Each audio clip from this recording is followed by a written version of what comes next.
발자취.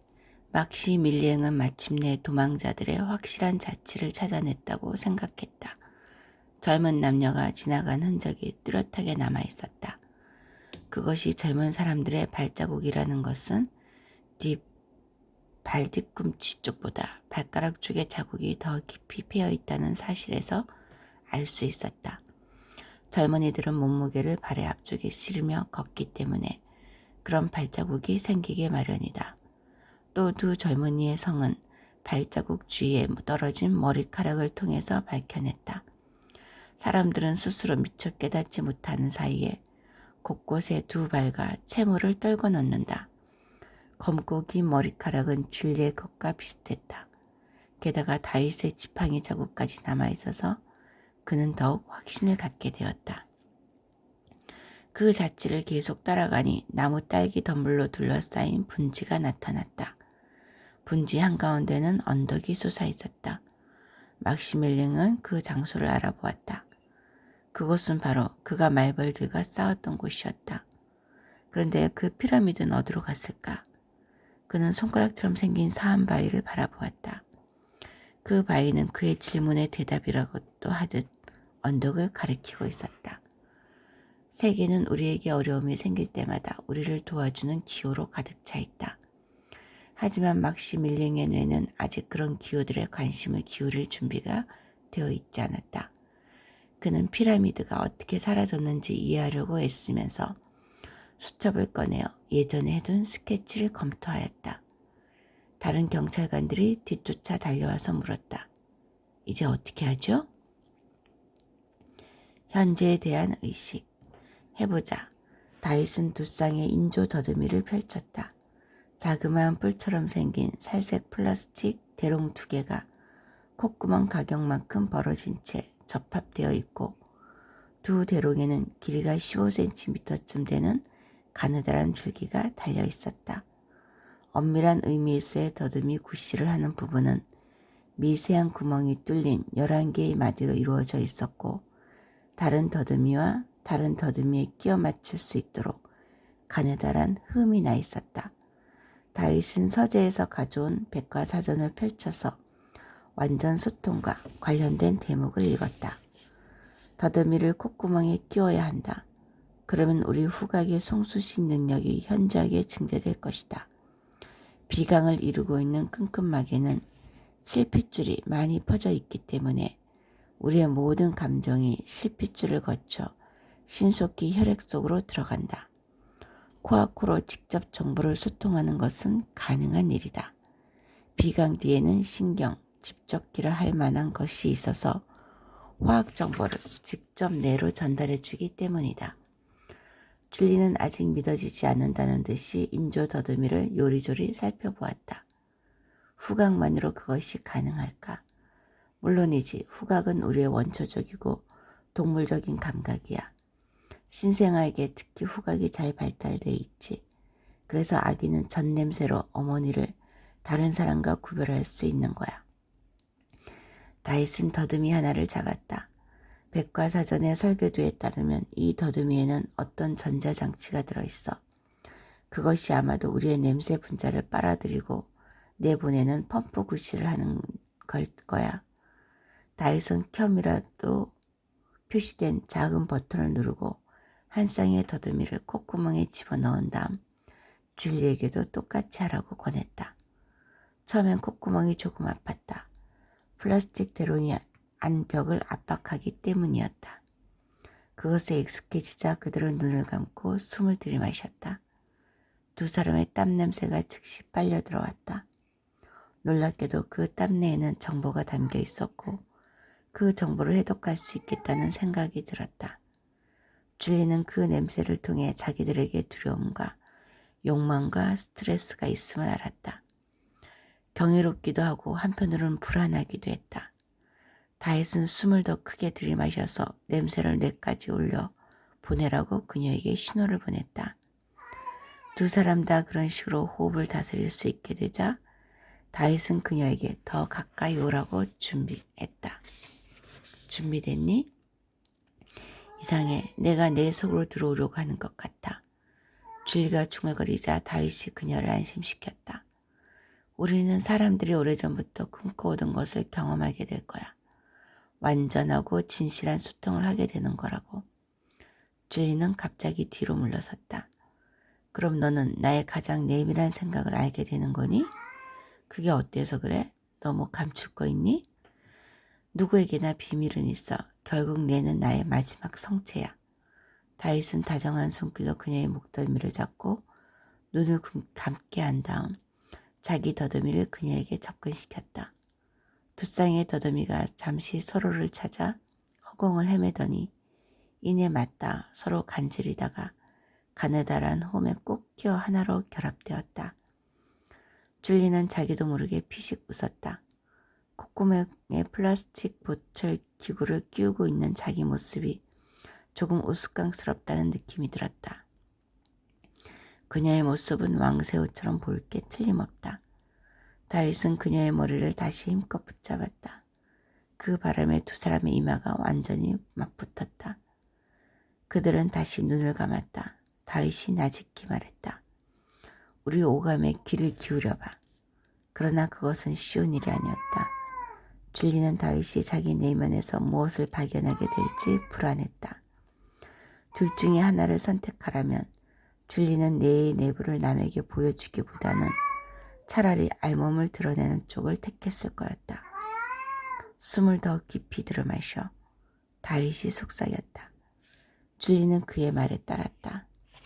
즉시 역한 냄새가 훅 끼쳐왔다. 다윗의 콧속 냄새였다. 만일 콧속 냄새 다음에 바로 다른 것이 지각되지 않았더라면 그녀는 몸을 빼내고 말았을 터였다. 그것은 향기롭고 매혹적인 분홍빛 안개 같은 것이었다. 그녀는 눈을 떴다. 그녀와 이마를 맞대고 있는 다윗은 눈을 꼭 감고 입을 벌린 채 고른 숨을 쉬었다. 줄리는 얼른 그를 따라했다. 두 사람의 숨결은 아주 자연스럽게 하나로 어울렸다. 그러고 나자 콧속이 조금 따끔거리는 듯한 이상한 느낌이 찾아왔다. 누가 콧속에 레몬주스를 부어넣기라도 한 것 같았다. 줄리는 다시 뒤로 물러나고 싶었다. 그러나 레몬의 새콤한 느낌이 차츰 사라지고 진한 아편 냄새가 뒤따랐다. 줄리는 그 냄새를 이미지로 보았다. 분홍빛 안개가 독특한 물질로 변하더니 용암처럼 흘러서 그녀의 콧구멍 속으로 들어오려 했다. 별로 유쾌하지 않은 생각이 그녀의 뇌리를 스쳤다. 고대 이집트인들은 죽은 파라오들을 미라로 만들기 전에 콧구멍 속으로 꼬챙이를 집어넣어 뇌를 떼어낸다고 한다. 그와는 반대로 지금은 다른 뇌가 그녀의 콧구멍 속으로 들어오고 있는 것이다. 줄리는 숨을 크게 들이마시며 냄새를 맡았다. 갑자기 다윗의 생각이 그녀의 좌우 뇌방구 속으로 몰려들었다. 줄리는 너무 놀라서 정신을 차릴 수가 없었다. 다윗의 생각은 그녀의 뇌에서 생각이 순환될 때와 같은 속도로 돌았다. 그녀는 영상과 소리, 음악, 냄새, 계획, 추억 등 다윗의 뇌에서 나온 모든 것을 받아들이고 있었다. 다윗이 저지하려고 한사코 애를 쓰는데도 이따금 자홍색의 현란한 생각들이 놀란 토끼처럼 나타났다가 임에 가뭇없이 사라지곤 했다. 한편 다윗 쪽에서는 남청색 구름과 그 구름 속으로 들어가는 문이 보였다. 문으로 들어서자 한 소녀가 달려가고 있었다. 그는 그 소녀를 따라갔다. 소녀는 그를 어떤 땅굴로 데려갔다. 굴곡과 요출로 가득 찬 거대한 머리가 땅굴의 입구를 막고 있었다. 그것은 줄리의 머리였다. 그녀의 얼굴이 문처럼 열리더니 개미집 모양으로 생긴 뇌가 드러났다. 그는 작은 터널로 들어가 줄리의 뇌 속을 돌아다녔다. 그때 영상들이 갑자기 지워지고 줄리의 목소리가 그의 외부에서가 아니라 내부에서 들려왔다. 이제 알겠지? 줄리의 말은 다윗의 정신에 직접 전해주고 있었다. 그녀는 다윗에 대한 자기의 생각을 그대로 보여주었다. 다윗은 무척 놀랐다. 그녀가 생각하는 다윗은 허약하고 수줍음이 많은 젊은이였다. 그는 줄리에게 자기가 그녀를 어떻게 생각하는지 보여주었다. 그가 생각하는 줄리는 아름답고 대단히 총명한 여자였다. 그들은 서로에게 모든 것을 설명하고 모든 것을 드러내 보이면서 서로의 참된 감정을 이해했다. 줄리는 무언가 새로운 것을 느꼈다. 그녀의 뉴런들이 다윗의 뉴런들과 만나 서로 이야기를 나누고 서로를 좋게 여기더니 친구가 되었다. 그러자 조금 전에 겁을 먹고 달아났던 작은 자홍색 토끼가 줄리의 분홍빛 안개 속에 다시 나타나더니 털가죽을 꿈틀거리면서 오도간이 앉아 있었다. 줄리는 비로소 깨달았다. 그 토끼는 바로 다윗이 그녀에게 품고 있는 애정이라는 것을. 그것은 계약하던 날 다윗이 그녀를 처음 본 순간부터 줄곧 지녀온 애정이었다. 그 애정은 날이 갈수록 깊어졌다. 다윗이 수업 시간에 답을 넌지시 가르쳐주려 했던 것도 그 감정 때문이었고 공작의 디페롱 패거리의 소나기에서 그녀를 구출한 것도 그녀가 자기 록그룹에 들어오도록 강권한 것도 다 그 감정의 발로였다. 줄리는 다윗의 마음을 이해하였다. 그는 이제 그녀의 정신 속에 있었다. 1+1은 3이었다. 다윗, 줄리, 그리고 두 사람만의 묵계. 그래서 그들은 셋이었다. 대화가 중단되었다. 찬 기운이 그들의 등줄기를 타고 흘렀다. 그들은 더듬이를 떼어냈다. 줄리는 자기 몸을 태우려고 다윗의 몸에 바짝 기대고 웅크렸다. 다윗은 그녀의 얼굴과 머리채를 부드럽게 쓰다듬었다. 쇠목골의 그 거대한 은신처 안에서 그들은 다정하게 나란히 누워 잠이 들었다.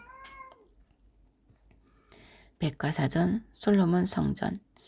예루살렘의 솔로몬 성전은 완벽한 기하학적 형태의 본복이었다. 그것은 사면에 석벽을 두른 기단 위에 세워져 있었다. 기단의 내면은 존재를 구성하는 네 세계, 즉 물질 세계, 감성 세계, 정신 세계, 신비 세계를 상징하는 것이었다. 또 신비 세계의 한복판에는 창조 형성 작용을 상징하는 세 칸의 주랑이 있었다. 전체적으로 보아 성전은 장방형이었다. 길이 50m에 너비 25m, 높이 15m였다. 그 중앙에 길이 15m, 너비 5m의 성소가 있었고 그 안쪽에는 변의 길이가 10m인 완전한 잎박채 모양의 지성소가 있었다. 지성소 안에는 아카시아 나무로 만든 제대가 놓여 있었는데 그건 역시 변의 길이가 2m, 50cm인 완전한 잎황채였다. 제대에는 1년 12달을 상징하는 12개의 빵이 놓여 있었고 그 위에 7행성을 나타내는 7지 초태가 있었다. 옛 문헌, 특히 알렉산드리아 사람 필론의 문헌에 따르면 솔로몬 성전은 하나님 역장을 형성하기 위해 설계된 기하학적 형상이다. 원래 황금비는 신성한 역학의 치수다. 성전은 우주 에너지가 응축된 곳이며 눈에 보이는 세계에서 눈에 보이지 않는 세계로 넘어가는 이행의 장소로 만들어진 것이다. 에드몽 웰즈 상대적이며 절대적인 지식의 백과사전 제3권. 사랑이 뭐기에. 발자취가 갑자기 사라졌다. 막시밀링은 언덕을 오르내리며 이리저리 돌아다녔다. 콘크리트 건물이 어쩌면 그렇게 감촉하리 사라질 수 있는지 도무지 이해할 수 없었다. 그의 관찰 감각에 적신호가 온 거였다. 그 상황을 이해하는 데 필요한 어떤 요소가 그에게 결여되어 있는 것 같았다. 그러나 그 결함이 무엇인지 알 수 있었다.